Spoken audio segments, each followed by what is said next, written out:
Hello, everyone, and welcome back to hashtag Badge Chat K-12 YouTube Live Digital Badge Show and Tell.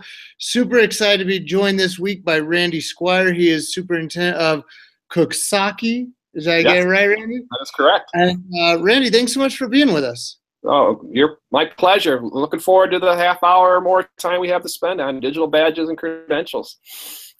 Awesome. And, I think just before we dive into just the Coxsackie, just where you all are and all the magic you're already making happen, could you just kind of share just a little bit about what your district is and your journey to saying, you know what, digital badge credentials are right for us? Yeah. Well, Coxsackie-Athens, we're a rural school district. We have about 1,300 kids, K-12 total, in 4 different buildings. And, we're about 30 miles south of Albany, New York, right in the beautiful Hudson Valley, right on the Hudson River. So it's a gorgeous place to live and to learn every day. We have great kids and we have a great staff here.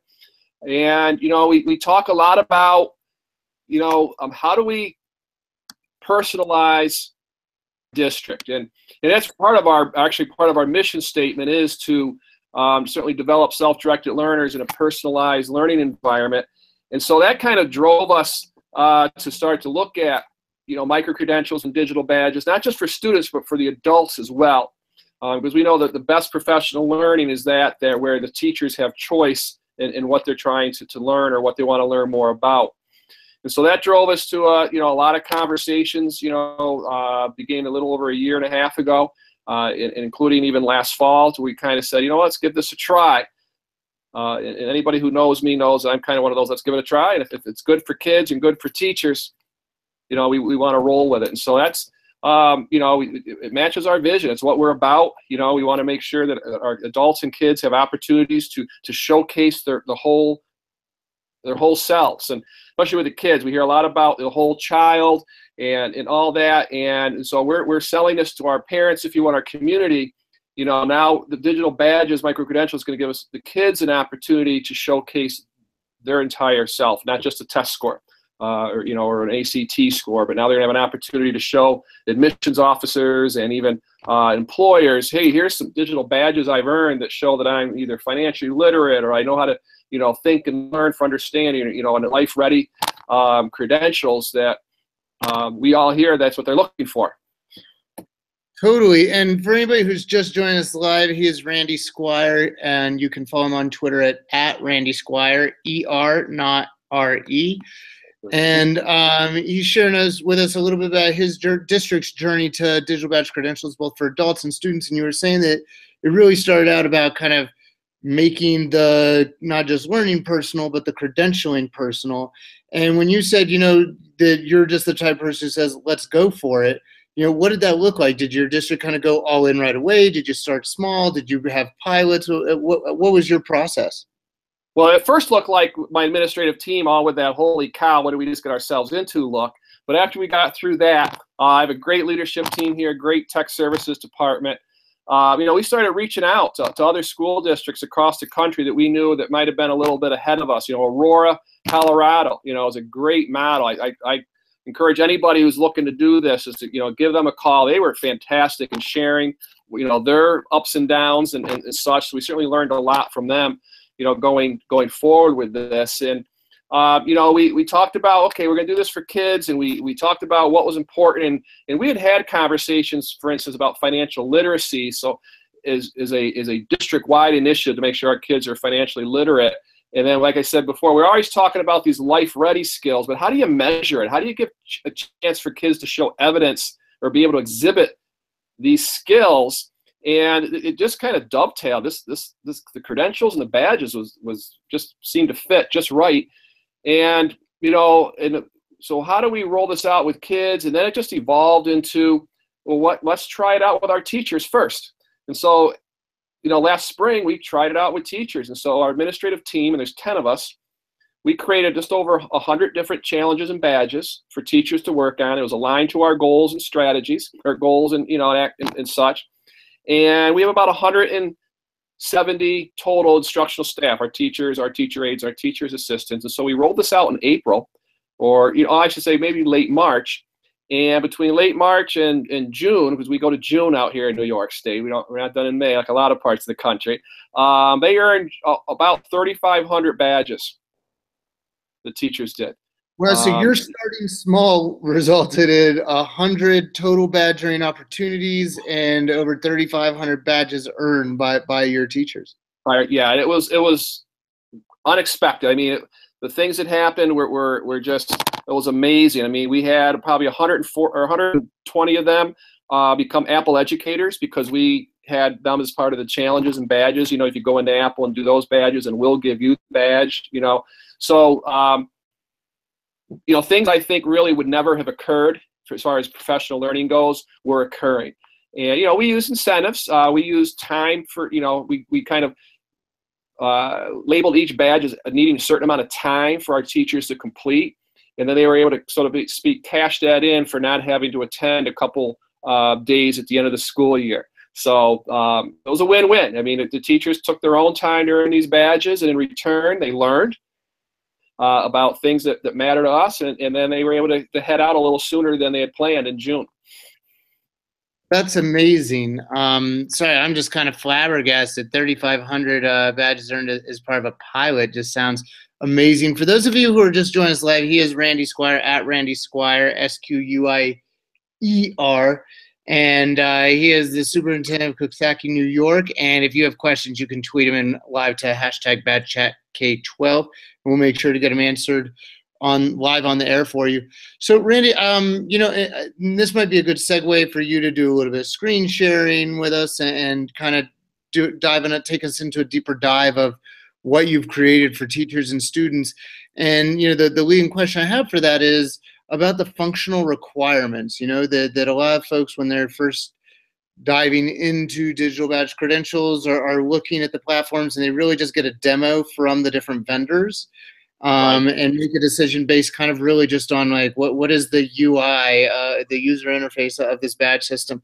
But I feel like your district was a little more intentional about that, but actually had functional requirements that you needed to know were met by your vendor. And so I'm wondering, what were some of those requirements and how did you settle on those? Well, certainly ease of use, number one, and something that could grow with us.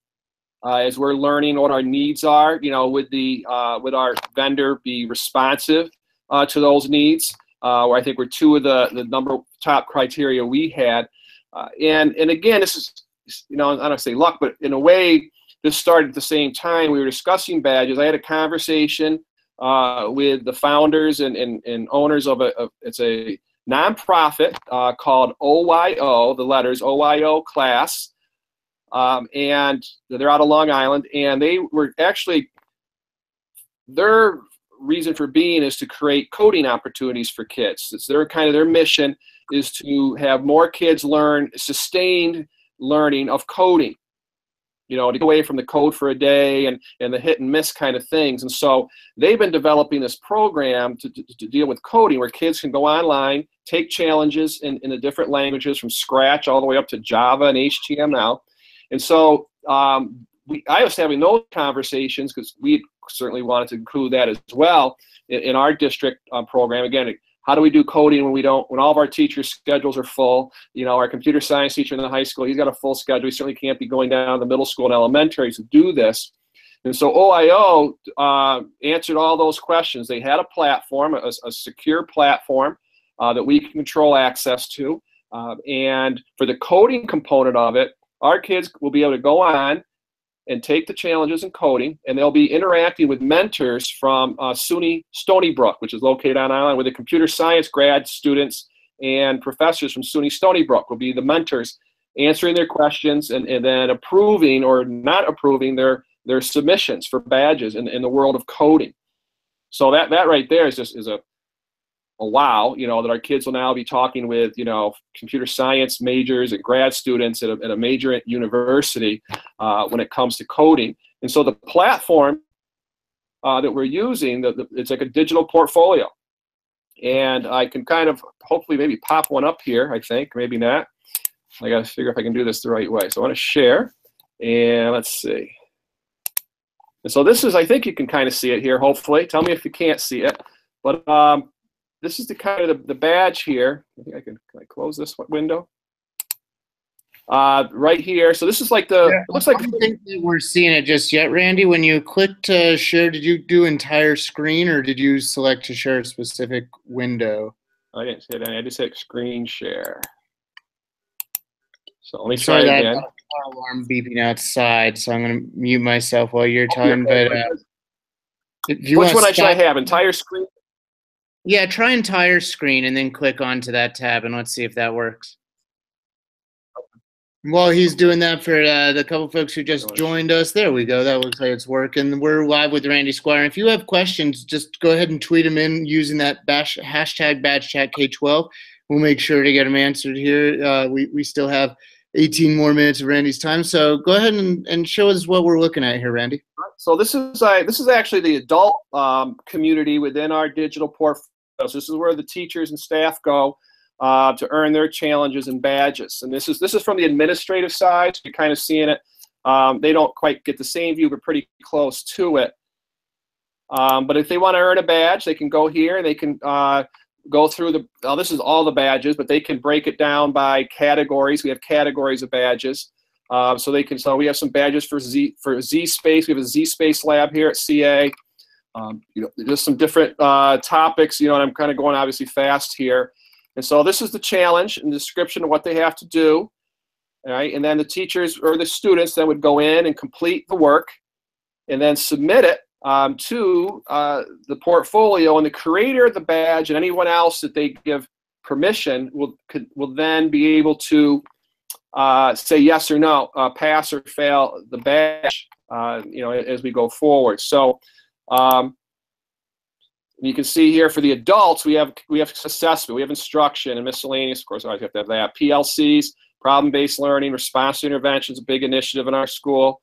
Technology, certainly we had some wellness badges and some behaviors.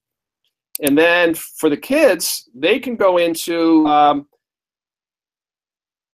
the student community, Coxsackie-Athens Indians, and each building will also have their challenges. And again, they can go in and look for the badges, all of them, or they can break it down by categories.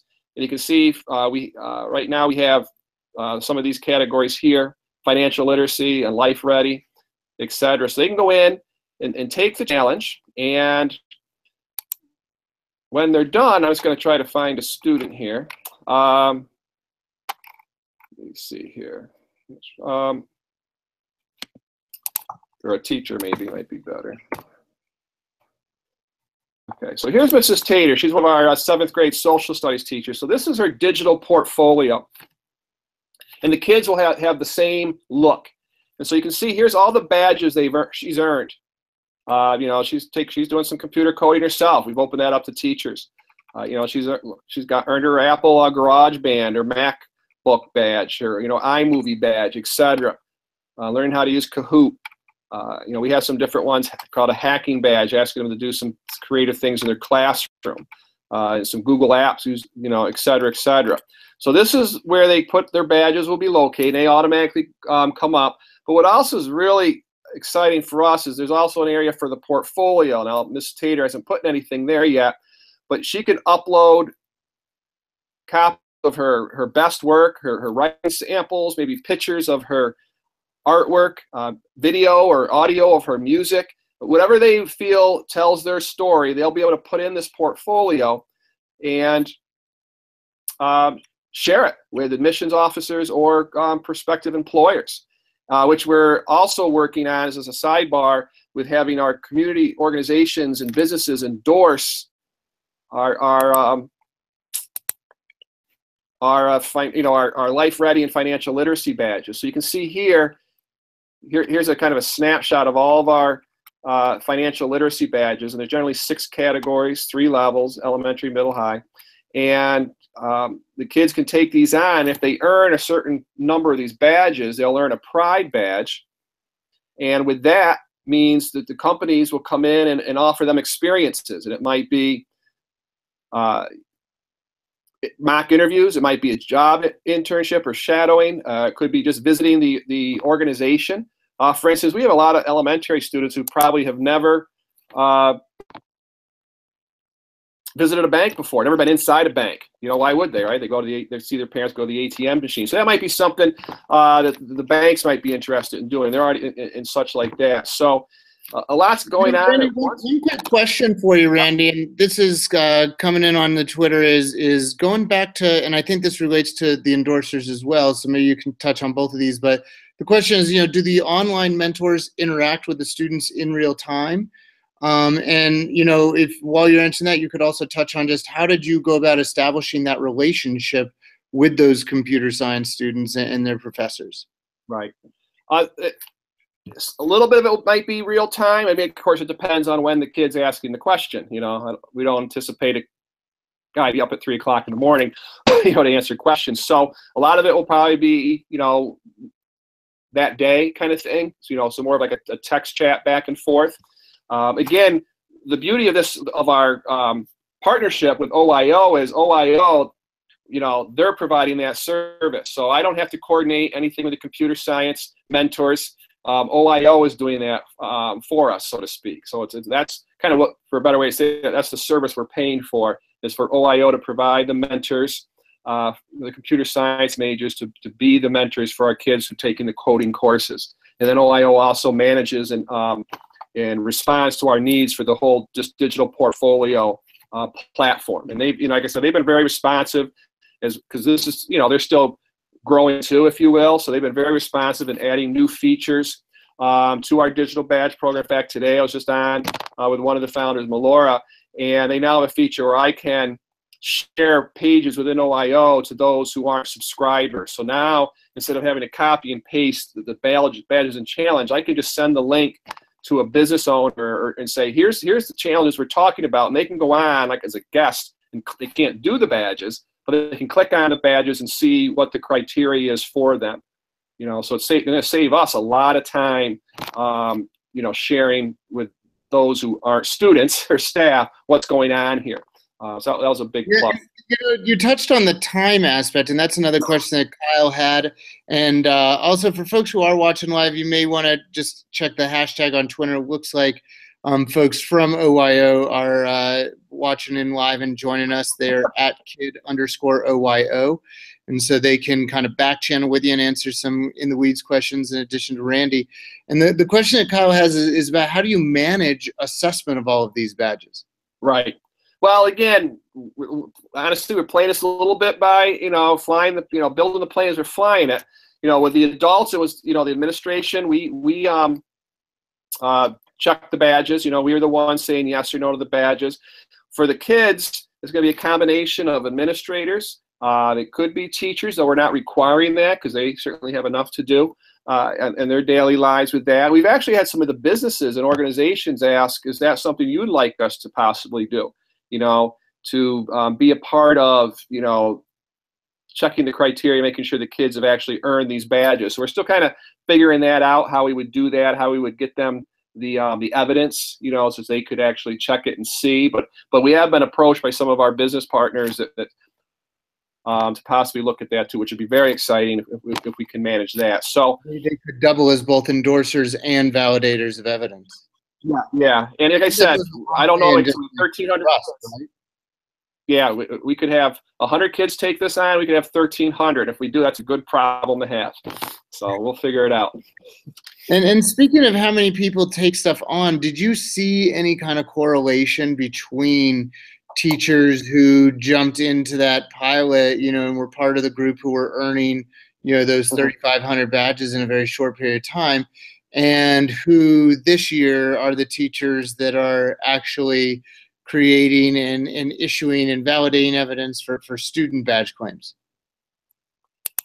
A little bit, I think. I'd be honestly, there are some surprises for some of the teachers who jumped into jumped into the digital badges for themselves for professional learning. Some folks that tend to hang back a little bit with anything technology or anything innovative for that matter. And we had some that jumped right in, kind of surprised us. Were some of the leaders of the pack, if you will, in getting those. But when we show them how to create micro credentials, and we have for a better way of saying, a spreadsheet to do that. and to help them kind of guiding questions to create these badges. And you can see that, yeah, this could work. I could see this, helping, enhancing my instruction, helping, motivate some kids in the classroom. So, we're not making it mandatory for teachers to create their own badges for their classroom right now. We have the district-wide badges for the kids in coding, financial literacy, and the life ready skills. We think that's enough right now. But we have had probably maybe a dozen teachers so far have created some badges for their classrooms to introduce them, depending on when they're needed during the school year, for the kids to take on these challenges. And in fact, I had one teacher, she created a challenge just to set goals. So the kids are going to go in and set their own academic goals for the quarter, for the marking period, and they'll be able to get a badge for that. They're going to go through the process, how you set a good goal for yourself, et cetera, et cetera. So that's a great skill, to have. And then if, the kids doing that, they'll learn a badge for that as well. And, going back to something you said, and by the way, we do still have just over 5 minutes of time with Randy Squier. And so if you want to ask a question live on the air, just tweet that in on #BadgeChatK12.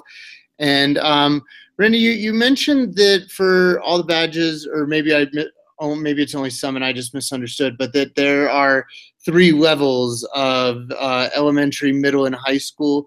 Can you kind of dive into that a little bit? Is it that you're kind of leveling the same badge for a different kind of age level appropriateness? Yeah, exactly. Again, this is an idea we took from Aurora with their permission, with the idea, like, for instance, for financial literacy, one of the components of that is credit, learning about credit. So there's an elementary challenge, a middle level challenge, and a high school challenge. And it's developmentally appropriate. What we're asking an elementary kid, not quite the same what we're going to ask a high school kid as far as providing evidence goes in that regard. In regards to life ready skills, it's kind of the same general criteria. In other words, they have to provide us evidence that they have those particular skills, whether it's being, self-directed. That's kind of the overarching skills. And so we're going to allow them to show that as an elementary student. They can then show it again as a middle level student and show it again as a high school student, as a way to kind of, so they're not just done as let's say a 5th grader and never even think about being collaborative again, until they graduate. So it gives them an opportunity to challenge themselves and provide evidence. Again, hopefully on the backside, because if they do that, then they'll be eligible and be able to take part in the experiences with our community partners and businesses. So we're kind of giving them, they can earn it 3 times, I guess, in their school career, the Life Ready badges in that regard. I love it. And when you mentioned that on the student earning and that, there's these endorsed opportunities that are opened up for them, I'm really curious to know, when students do earn badges, are you finding that they're aware that they're earning badges, they're logging into the system? What does that sort of just uptake look like? Is that kind of still something you're building, or have you already kind of found your way into kind of enculturating micro-credential earning? Well, again, we're literally in the middle of the rollout right now, so kids are just starting to dabble in it a little bit.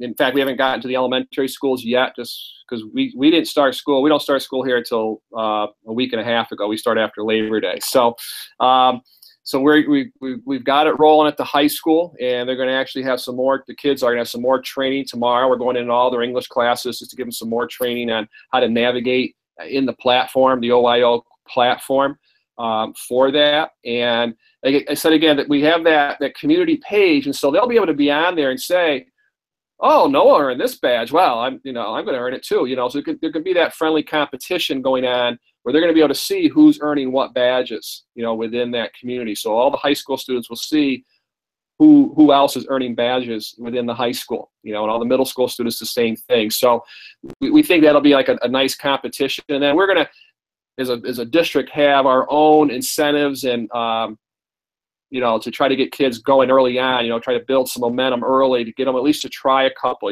Maybe if you try or complete X, badges or a badge, then you'll get this. That's what we're kind of still figuring out, what do they want to get them, a little bit, a little intrinsic motivation at first, hopefully eventually it'll be intrinsic, but we're smarter than that to know that you gotta give them something to try to give it a go for. So there you go. And let me just make sure we don't have any other questions before I ask one more, since we might be about to run out of time here.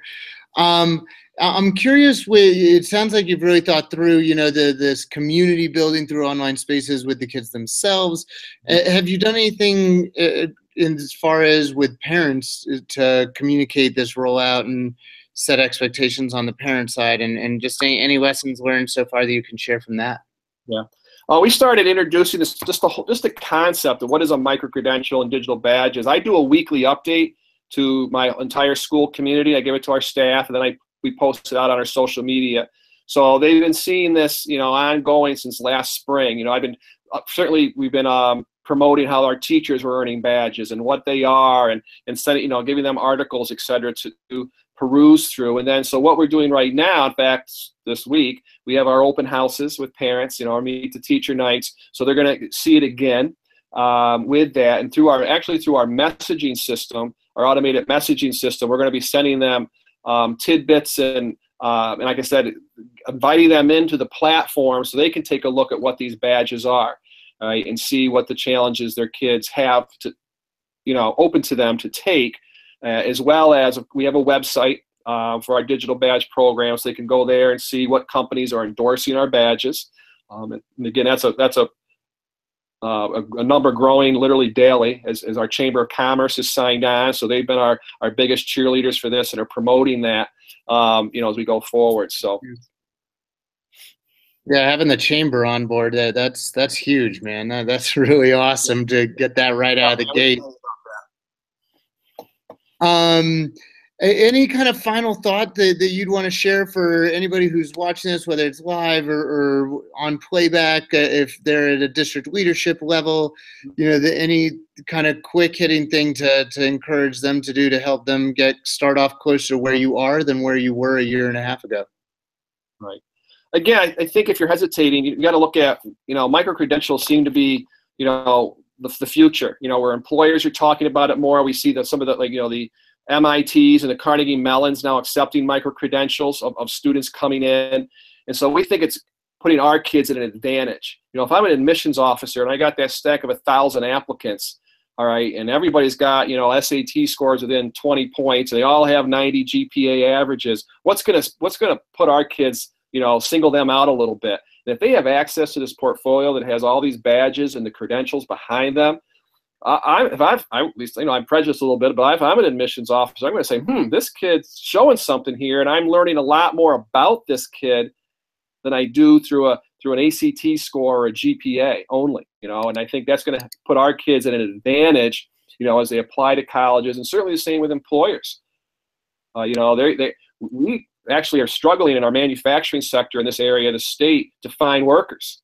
And so I think this will help our kids, to have an advantage if they're going right into careers or into the job market as well. So I think it's just win-win for our kids. I think it's win-win for our employers and our colleges because it provides a much better picture, a much broader picture of who our kids are, and the attributes and skills that we all value, schools, college, career, whatever, how you want to say it.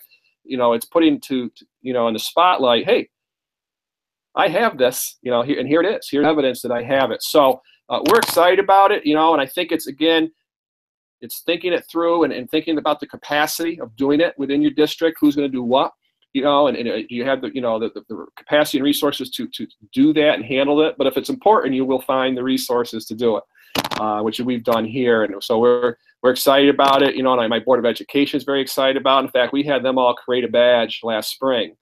So all my board members went in and created a badge, so they had a feel of what that was like. So, we've got a great partner in OYO to help us,